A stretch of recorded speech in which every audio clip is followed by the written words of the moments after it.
മാന്യ പ്രേക്ഷകരെ നമസ്കാരം, വലിയ സ്നേഹ നമസ്കാരം. നോക്കൂ, നമ്മളൊക്കെ ഈ രാമായണ മാസം ഈ ഈ പറയുന്ന ദിവസങ്ങളിലൊക്കെ എത്രത്തോളം ഭക്തിയോടെയും വിശ്വാസത്തോടെയുമാണ് ലക്ഷക്കണക്കിന് കോടിക്കണക്കിന് ആളുകൾ ഈ മാസം ആചരിക്കുന്നത് എന്ന് എടുത്തു പറയേണ്ട ആവശ്യമില്ല. പക്ഷേ നമ്മൾക്കറിയാം, ഇന്നിപ്പോൾ അയോധ്യയിൽ ശ്രീരാമനെ പ്രതിഷ്ഠിച്ച് ബാലരാമനെ പ്രതിഷ്ഠിച്ച ആ പ്രാണപ്രതിഷ്ഠ മറ്റുള്ളതൊക്കെ നമ്മൾക്കറിയാം. അത്തരത്തിൽ രാജ്യം തന്നെ അതിന്റെ തനതായ സംസ്കാരം വീണ്ടെടുത്തുകൊണ്ട് അതിൻ്റെതായിട്ടുള്ള ആ ഒരു അഭിമാനത്തോടു കൂടി മുന്നോട്ട് പോയിക്കൊണ്ടിരിക്കുന്ന നാളിൽ ഭഗവാൻ ശ്രീരാമനെ കുറിച്ച് ഒരു വിദ്വാൻ പറഞ്ഞിട്ടുള്ള കുറച്ച് വാക്കുകൾ ഞാൻ നിങ്ങളെ കേൾപ്പിക്കുകയാണ്. ആ വിദ്വാൻ ആരാണ് എന്നൊക്കെ കൃത്യമായിട്ടും അറിയേണ്ടതുണ്ട്. എന്താണ് ഇയാളുടെ സൂക്കേട് എന്നൊക്കെ, അതല്ലെങ്കിൽ അയാളുടെ സൂക്കേട് മാറ്റിക്കൊടുക്കേണ്ടത്. പണ്ട് കേരളം ഒന്ന് മാറ്റിക്കൊടുത്തതാണ്, അതിനുശേഷം കേരളം വിട്ടുകൊണ്ടുള്ള കളിയാണ് ഇപ്പൊ കളിക്കുന്നത്. ഇടയ്ക്കിടയ്ക്ക് ഇവിടെ മാവേലി വരുന്നത് പോലെ വന്നിട്ട് പോകുന്ന ഒരു വിദ്വാനാണ്. എന്തായാലും ആ വാക്കുകൾ നമ്മൾക്കൊന്ന് കേൾക്കാം. അയാൾ എങ്ങനെയാണ് ഭഗവാൻ ശ്രീരാമനെ ഈ രാമായണ മാസത്തിൽ തന്നെ അപഹസിക്കുന്നത്, പരിഹസിക്കുന്നത്, ചവിട്ടി അരയ്ക്കുന്നത് എങ്ങനെയെന്ന് കേട്ടിട്ട് നമുക്ക് ഓടി വരാം.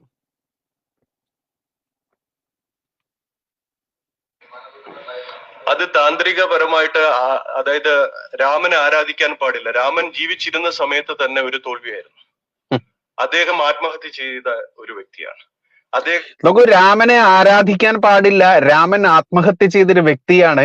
ഈ രീതിയിൽ പറയുന്ന ഈ ചങ്ങാതിയുടെ ശബ്ദം കേട്ടപ്പോൾ തന്നെ നിങ്ങൾക്ക് മനസ്സിലായിട്ടുണ്ടായിരിക്കും, നമ്മുടെ കഴിഞ്ഞ ദിവസം ഭഗവാൻ കൃഷ്ണന്റെ ചിത്രം ഞാൻ വരയ്ക്കുന്നേ, എന്നിട്ടോ എന്റെ ചിത്രം നിങ്ങൾ വീട്ടിൽ കൊണ്ടുവച്ച് കഴിഞ്ഞാൽ നിങ്ങളുടെ വീട്ടിൽ ഇങ്ങോട്ട് ഐശ്വര്യം ഇങ്ങോട്ട് കുമിഞ്ഞു കൂടിക്കൊണ്ട് അങ്ങോട്ട് പുറത്തോട്ട് ഒഴുകുമെന്ന് പറഞ്ഞു നടക്കുന്ന ഒരു സ്ത്രീ ഉണ്ട്. എന്നിട്ടോ അത് ഫോട്ടോസ്റ്റാറ്റ് എടുത്തുകൊണ്ട് ആയിരക്കണക്കിന് ആളുകൾക്ക് വെറും 100-300 രൂപ വിലയുള്ള ആ ഒരു കണ്ണിൽ കൃഷ്ണമണി പോലും ഇല്ലാത്ത നിർജീവമായിട്ടുള്ള ഭഗവാന്റെ ചിത്രം വരച്ച് നടക്കുന്ന ആ പെൺകുട്ടിയുടെ കൂടെ നിന്നുകൊണ്ട് കഴിഞ്ഞ ദിവസം പത്രസമ്മേളനം നടത്തി ഹിന്ദുക്കളെ ചവിട്ടിയരയ്ക്കുന്ന ഈ ചങ്ങാതിയാണ് മറ്റാരുമല്ല, നമ്മുടെ ടിഷ്യൂ നമ്മുടെ തോക്ക് സ്വാമി എന്നറിയപ്പെടുന്ന ഭദ്രാനന്ദ്. ഇദ്ദേഹത്തെ സ്വാമി എന്നൊന്നും വിളിക്കരുത്, എനിക്ക് ഇയാളെ ഒരുപാട് ബഹുമാനം ഉണ്ടായിരുന്ന ആള് തന്നെയായിരുന്നു.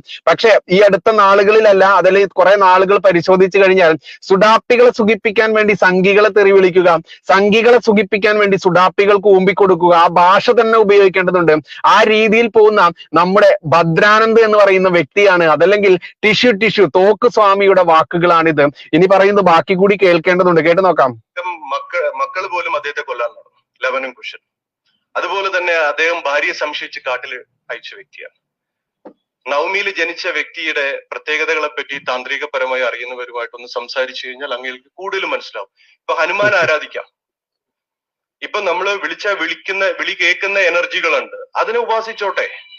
പക്ഷെ എന്തിനാണ് ഇപ്പൊ അച്ഛൻ, വലിയച്ഛൻ, കൊച്ചച്ഛൻ, അമ്മായിയച്ഛൻ, പള്ളിയിലച്ഛൻ, എല്ലാത്തിലും ഒരു അച്ഛനുണ്ട്. എന്നാൽ ഒറിജിനൽ അച്ഛനില്ലെങ്കിൽ ഏതെങ്കിലും ഒരു അച്ഛനെ പരിഗണിച്ചോ എന്ന് പറയുന്ന പോലത്തെ അവസ്ഥയല്ലേ? നോക്കൂ, ഇയാൾ ഈ പറയുന്നതിന് ഈ അച്ഛൻ എന്ന ഇത് പദത്തോട് ചേർത്ത് വെക്കേണ്ടതുണ്ട്.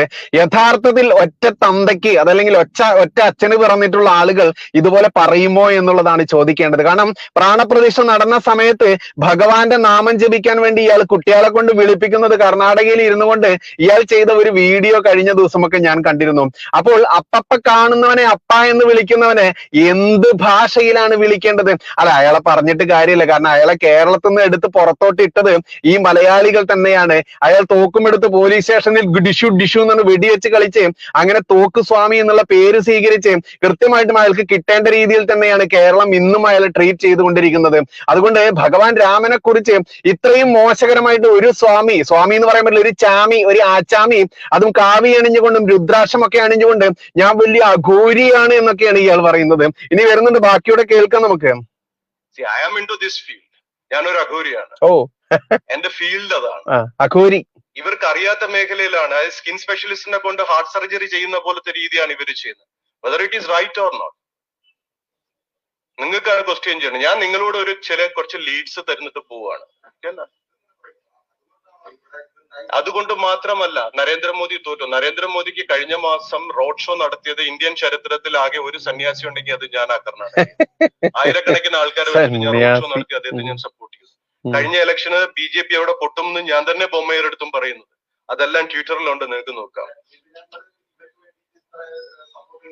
അവർക്ക് വേണ്ടി അല്ല, അവർക്ക് വേണ്ടി. ഞാൻ ഈ കേരളത്തിന്റെ സിറ്റുവേഷൻ ഞാൻ പറയാണ്. കേരളം വേറെ രീതിയിലാണ് കൊണ്ടുപോകുന്നത് അവർ. ഒരു സ്ഥലത്ത് സപ്പോർട്ട് ചെയ്യുന്നത് അത് എന്റെ ധാർമ്മിക ബോധം, ഒരു സ്ഥലത്ത് അവർ ചെയ്യുന്ന തെറ്റുകൾ കാണിക്കുന്നതും അത് എന്റെ യുക്തിബോധമാണ്. ഇവ തെറ്റ് കാണിച്ചാൽ തെറ്റല്ല എന്ന് പറഞ്ഞിട്ട് അങ്ങനെ തന്നെ സപ്പോർട്ട് ചെയ്യുകയാണെങ്കിൽ പിന്നെ എനിക്കെന്ത് വിലയാണുള്ളത്? എനിക്കിത് വിലയാന്ന് ഇയാൾ തന്നെ ചോദിക്കുന്നത്. ഇയാൾക്ക് വിലയില്ല എന്നുള്ളത് ഇയാൾക്ക് തന്നെ അറിയാം, നാട്ടുകാർക്കും അറിയാം, പിന്നെയോ എല്ലാവർക്കും അറിയാം. ഈ ചങ്ങാതി ഓരോ ഹിന്ദുവിന്റെ മനസ്സിലേക്കും കോരിയിടുന്ന വിഷത്തിന്റെ അംശം നിങ്ങളൊന്ന് ആലോചിച്ച് നോക്കും. നമ്മളെല്ലാവരും ആരാധിക്കുന്ന, അതല്ലെങ്കിൽ അഭിമാനത്തോടു കൂടി ലോകം മുഴുവൻ ആരാധിക്കുന്ന ഭഗവാൻ ശ്രീരാമനെ കുറിച്ചാണ് ഈ തെമ്മാടി എന്ന് പോലും പറയാൻ പറ്റില്ല. തെമ്മാടിക്കൊക്കെ ഇതിനേക്കാൾ മാന്യതയുണ്ട് എന്നുള്ളതാണ് യാഥാർത്ഥ്യം. എന്തായാലും ബാക്കിയൂടെ കേൾക്കാം നമുക്ക്. BJP എന്നല്ല, എനിക്ക് ആര് ഇന്ത്യയുടെ ആത്മാവിനെ സംരക്ഷിക്കുന്നുണ്ടോ, ആര് ഇന്ത്യക്ക് വേണ്ടി പ്രവർത്തിക്കുന്നുണ്ടോ അവരുടെ കൂടെ ഞാൻ നിൽക്കും.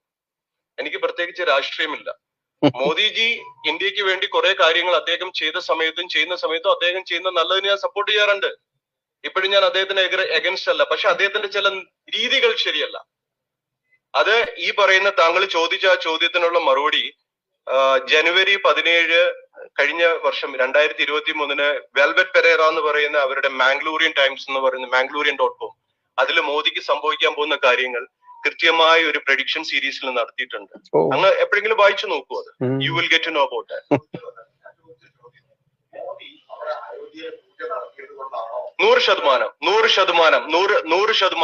100%.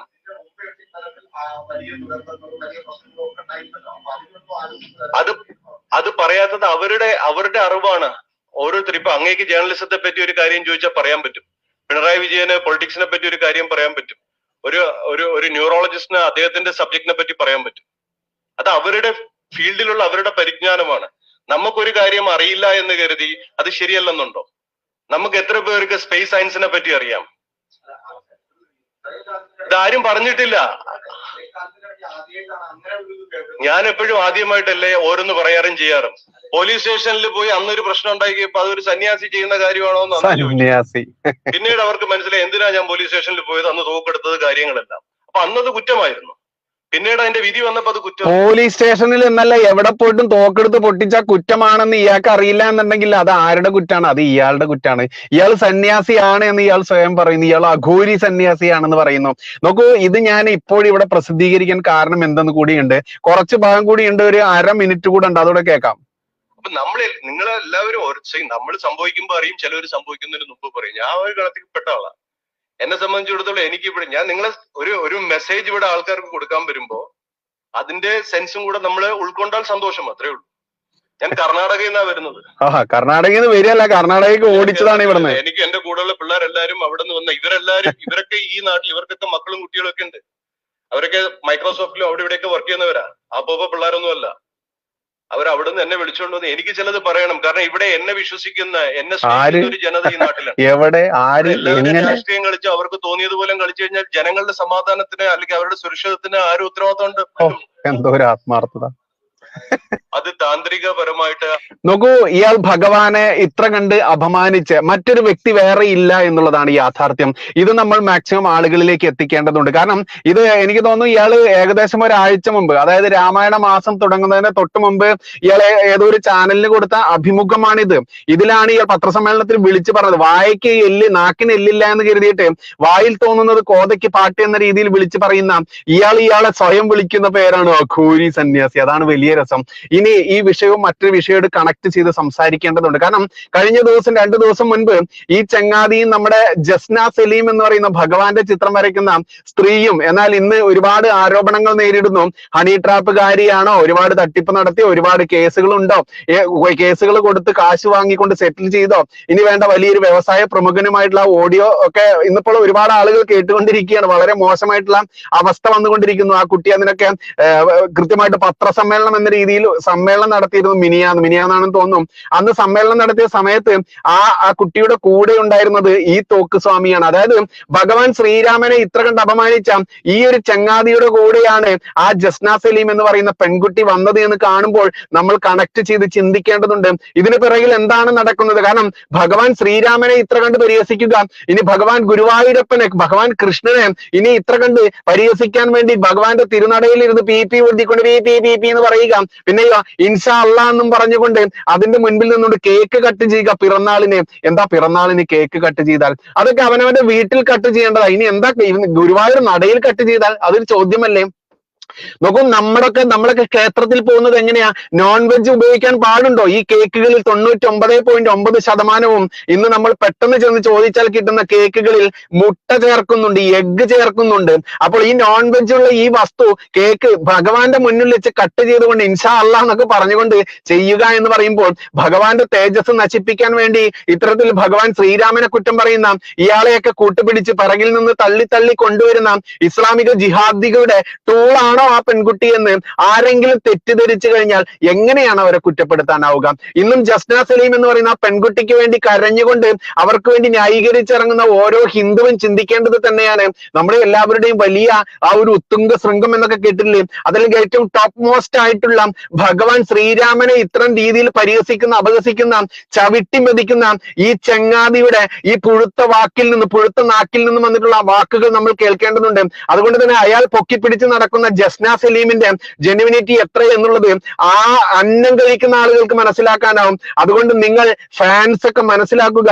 ജസ്ന സലീം എന്ന് പറയുന്ന ആ കുട്ടിയോട് നിങ്ങൾക്ക് ആരാധനയാവാം. കാരണം തട്ടമിട്ട് വന്നുകൊണ്ട് ഭഗവാന്റെ ചിത്രം വരയ്ക്കുക, എന്നിട്ടോ 100-300 രൂപ ചെലവുള്ള രീതിയിൽ ഫോട്ടോസ്റ്റാറ്റ് എടുക്കുക, അത് 10,000-നും 15,000-നും 20,000-നും 50,000-നും ഒക്കെ കൊടുത്തു കഴിഞ്ഞിട്ടോ ഈ പറയുന്ന നമ്മുടെ ബഹുമാനപ്പെട്ട നരേന്ദ്രമോദിജി അടക്കമുള്ള, സുരേഷ് ഗോപി സാർ അടക്കമുള്ള ആളുകളെ അതിന് മാർക്കറ്റിങ്ങിന് വേണ്ടി ഉപയോഗിക്കുക. അതിന് നമ്മുടെ ദേശീയ പാർട്ടിയുള്ള BJP-യുടെ കേരള ഘടകത്തിൽ തന്നെ പല ആളുകളും ടൂളായി മാറുക എന്നൊക്കെ പറയുമ്പോൾ അത് നമ്മൾ സൂക്ഷിക്കേണ്ട ഒന്ന് തന്നെയാണ്. കാരണം പിറകിലുള്ളത് ഇത്തരത്തിൽ ഭഗവാൻ ശ്രീരാമനെ അപഹസിക്കുന്ന, പരിഹസിക്കുന്ന, ചവിട്ടിമെതിക്കുന്ന, എന്നാൽ ഞാൻ സന്യാസിയാണ്, അഘോരി സന്യാസിയാണ് എന്നൊക്കെ പറയുന്ന തോക്ക് പൊട്ടിച്ച കേസിലെ, കേരളത്തിലെ ക്രിമിനൽ കേസിലെ പ്രതിയായിരുന്ന ഈ ചങ്ങാതി പറയുമ്പോൾ നമ്മൾ സംശയത്തിന്റെ കണ്ണോടുകൂടി തന്നെ നോക്കേണ്ടതുണ്ട് എന്ന് അക്ഷരം തെറ്റാതെ അടിയുറച്ച് തന്നെ ഞാൻ പറയുന്നു. അല്ലാതെ എനിക്ക് ഈ പറയുന്ന പെൺകുട്ടിയായിട്ട് യാതൊരു വിരുദ്ധതയോ ആ പെൺകുട്ടിയോട് എന്തെങ്കിലും വിദ്വേഷമോ ഞാൻ ആ കുട്ടിയെ കണ്ടിട്ട് പോലുമില്ല എന്നുള്ളതാണ് യാഥാർത്ഥ്യം. ഇവരുടെ ഈ തട്ടിപ്പും മറ്റുള്ള ഒരുപാട് കാര്യങ്ങളൊക്കെ പല ചാനലുകാരും വീഡിയോ ചെയ്ത സമയത്ത് ഞാൻ ഇവരുടെ പ്രതികരണം കിട്ടാൻ വേണ്ടി വിളിച്ചിരുന്നു. അത്തരത്തിൽ അവരുടെ പ്രതികരണത്തിൽ തൃപ്തികരമായിരുന്നില്ല. കൃത്യമായിട്ട് FIR-ഉം കേസ് നമ്പറും ഡേറ്റും അടക്കം പോലീസ് സ്റ്റേഷനും അടക്കം എല്ലാ തെളിവും പുറത്തു വന്നിട്ടും അവർ കരഞ്ഞ് കണ്ണീര് ഒളിപ്പിച്ചുകൊണ്ട് ആത്മഹത്യാ ശ്രമം നടത്തി എന്നൊക്കെ പറഞ്ഞ് വയറിളക്കത്തിന്റെ ഗുളിക കുടിച്ചുകൊണ്ട് ഉച്ചയ്ക്ക് ഹോസ്പിറ്റലിൽ അഡ്മിറ്റ് ആവുക, വൈകുന്നേരം ഡിസ്ചാർജ് ആവുക, രണ്ടാമത്തെ ദിവസം എന്താണ് ലൈവിൽ വന്നുകൊണ്ട് ഞാൻ എന്റെ മക്കളെ ആത്മഹത്യാ ശ്രമം നടത്തിയത് ഇതിനാണെന്നൊക്കെ വിവരിക്കുക. ഇതൊക്കെ കേട്ടുകൊണ്ട് അവരെ സ്നേഹിക്കുന്ന, ആരാധിക്കുന്ന, ഭഗവാനെ വിശ്വസിക്കുന്ന ആളുകൾ അവരുടെ പൂങ്കണ്ണീരിൽ മുഴുകരുത്, പൂങ്കണ്ണീരിൽ പെടരുത്. കാരണം അവർക്ക് പിറകിൽ ഈ പറയുന്ന ചങ്ങാതിയാണ്. അത് ഞാൻ പറയുന്നതല്ല. മിനിയാന്നത്തെ News 18 ചാനലിലെ ഇവർ നടത്തിയ പത്രസമ്മേളനം എടുത്തു പറയുക. അവർ അതിൽ പറയുന്നുണ്ട്, ശോഭ ചേച്ചിയുടെ സൈബർ ഗുണ്ടയാണ്. അതായത് ശോഭാ സുരേന്ദ്രൻ എന്ന് നമ്മളെല്ലാവരും ബഹുമാനത്തോടു കൂടി നമ്മുടെ എല്ലാം പ്രിയപ്പെട്ട ശോഭേച്ചി, അവരുടെ സൈബർ ഗുണ്ടകൾ ഈ പറയുന്ന ഏതൊരു വലിയ മുതലാളിയുടെ പേരൊക്കെ പറയുന്നുണ്ട്, ഞാൻ ആ പേരോടെ പറയുന്നില്ല. ആ മുതലാളിയുടെ കിളിക്കൊഞ്ചലൊക്കെ ഞങ്ങളൊക്കെ കേട്ടതാണ് മക്കളെ. അയാളുടെ പ്രായം മറന്നുകൊണ്ട്, അയാളുടെ ഈ സമൂഹത്തിലെ ആ സ്ഥാനം മറന്നുകൊണ്ട് ഒരു പെണ്ണിനെ കണ്ടപ്പോഴേക്കും, ഒരു പെണ്ണിന്റെ കിളിനാദം കേട്ടപ്പോഴേക്കും അയാളുടെ ആ ഒരു കമ്പി വർത്തമാനമുണ്ടല്ലോ, പച്ചയ്ക്ക് പറഞ്ഞാൽ ആ കമ്പി വർത്താനമൊക്കെ കേട്ടിട്ടുള്ള ആളുകൾക്ക് അറിയാൻ പറ്റും അയാളുടെ സ്റ്റാൻഡേർഡ് എത്രയാണെന്നുള്ളത്. അതുകൊണ്ട് അയാളെ പ്രൊട്ടക്ട് ചെയ്യാൻ വേണ്ടി ഇത്തരത്തിൽ ഈ സ്ത്രീയെയും കൊണ്ടൊക്കെ ഇറങ്ങിയിട്ടുള്ള ഈ ചങ്ങാതിയുടെ ഉദ്ദേശ ശുദ്ധി കൃത്യമായിട്ട് സംശയിക്കേണ്ടതുണ്ട്. ഈ ചങ്ങാതി അടക്കമുള്ളവർ പിറകിൽ നിന്ന് കളിച്ചുകൊണ്ട് മുന്നോട്ട് കൊണ്ടുവന്നിട്ടുള്ള ഈ ജസ്ന എന്ന് പറയുന്ന ആ പെൺകുട്ടിയുടെ ഉദ്ദേശ ശുദ്ധി ആരെങ്കിലും സംശയിച്ചു കഴിഞ്ഞാൽ കുറ്റപ്പെടുത്താനാവില്ല. കാരണം ഭഗവാൻ ശ്രീരാമനെ വിട്ട് ഭാരതീയർക്ക് മറ്റൊരു ആരാധനാ മൂർത്തിയില്ല. അതല്ലെങ്കിൽ അത്ര കണ്ട് അഹങ്കാരം, സംസ്കാരം തന്നെയാണ് നമ്മുടെ ഏറ്റവും ടോപ്പ് മോസ്റ്റ് ആയിട്ടുള്ള ആ സംസ്കാരം തന്നെയാണ്. അതിനെ പരിഹസിക്കുന്ന ഇവനെ നോക്കേണ്ട കണ്ണ് ഇനി ഏതാണ് എന്നുള്ളത് ഇവന്റെ നാക്കുകൊണ്ട് തന്നെ ഇവൻ പറഞ്ഞ ഈ വീഡിയോയും ഓഡിയോയും ഒക്കെ നിങ്ങൾ പരിശോധിക്കുക. ഇതും എനിക്ക് തോന്നുന്നു ഒരാഴ്ച മുമ്പേറ്റ് പബ്ലിഷ് ചെയ്തിട്ടുള്ള കാര്യങ്ങളാണ്. നിങ്ങൾ ജസ്റ്റ് എന്താണ് ഇവന്റെ പേര്, തോക്ക് സ്വാമി എന്ന് കൊടുക്കുക, അതല്ലെങ്കിൽ സ്വാമി ഭദ്രാനന്ദ് എന്നൊക്കെയാണ് ഇവനെ സ്വയം വിളിക്കുന്ന പേര്. അത്തരത്തിൽ യൂട്യൂബിൽ ഒന്ന് സെർച്ച് ചെയ്യുക.